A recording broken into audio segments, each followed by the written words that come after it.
Hello, we are Stratton Oakmont, and we have come back to review what's happened to the Portland Bike Shop. So in 2017, we found that there was an average growth of negative 34% per month. And you guys have asked us that to analyze what's going on in this business. The owner thinks that because the employees are busy, that the shop is doing well, while the bookkeeper disagrees. So what we found during that period was that Zach, recent hire, was actually losing money. He was doing $9,000 less than any other employee in repair and labor costs. So it was recommended that we coach Zach on gear repairs. By the end of 2017, it seemed like the training and coaching paid off, and the profits have gone back to their previous levels by December. So, looking into the new year of 2018, we've created a dashboard for you to show you what's been going on in the business. So, at first glance, you can see that the gross profit margins in November and December of 2017, it was about $14,000. And from there going into the new year, it's only risen up to $26,000, which is fantastic. It's above the maximum threshold and above the minimum threshold, so that means that your gross profit margin is way above where you need it to be, or would even like it to be, so that's awesome.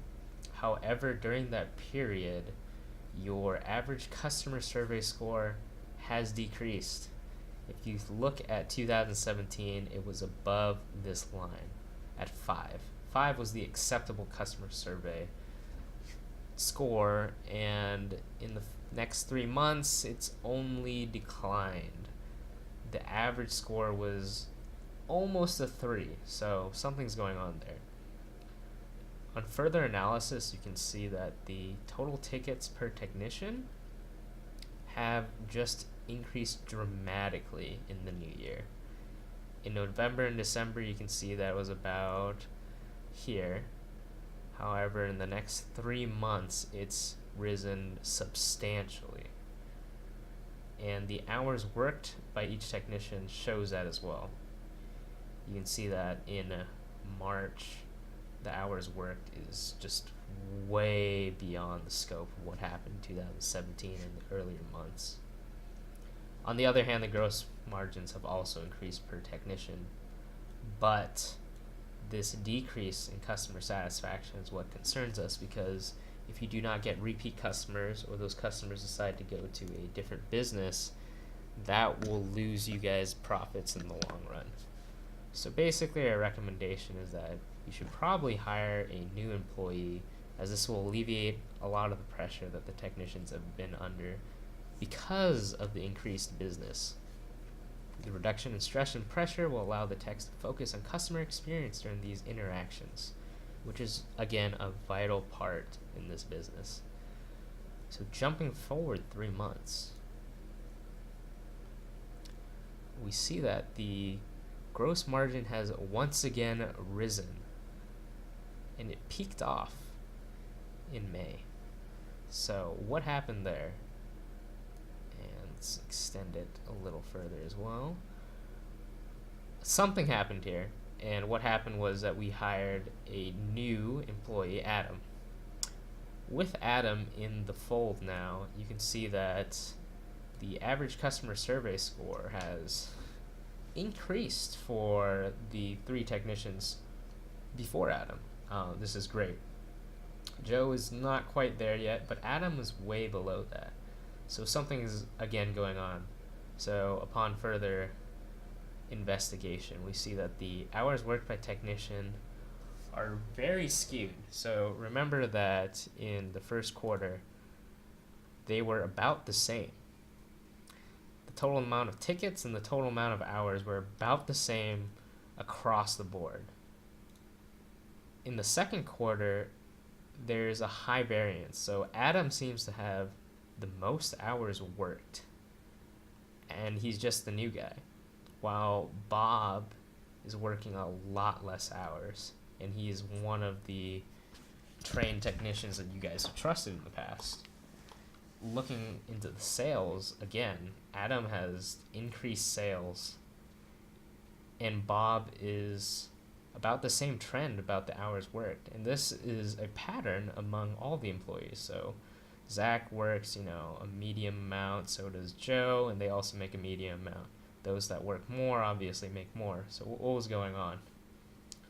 So our recommendation for this was that Adam should be scheduled less and Bob should be scheduled more. So what we were thinking of is that because Adam is working so many hours, he has the most amount of tickets. So the customer satisfaction score has definitely been impacted by this.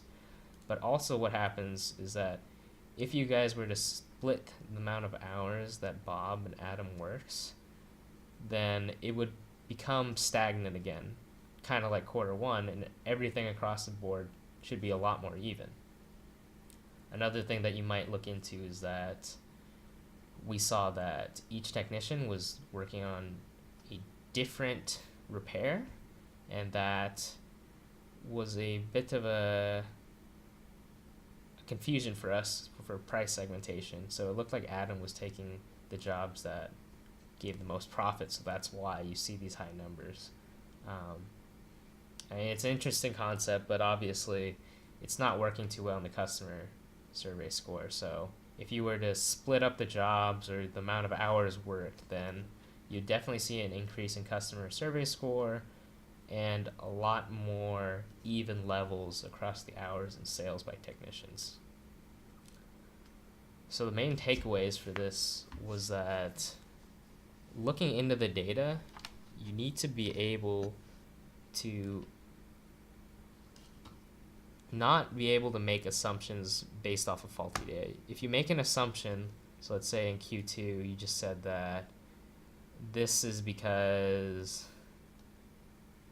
Adam is a better salesman, as in more people more likely to go to him, but you have to say why. So again, looking at the why, we saw that Adam was taking more hours, he's doing the jobs that have a higher gross margin.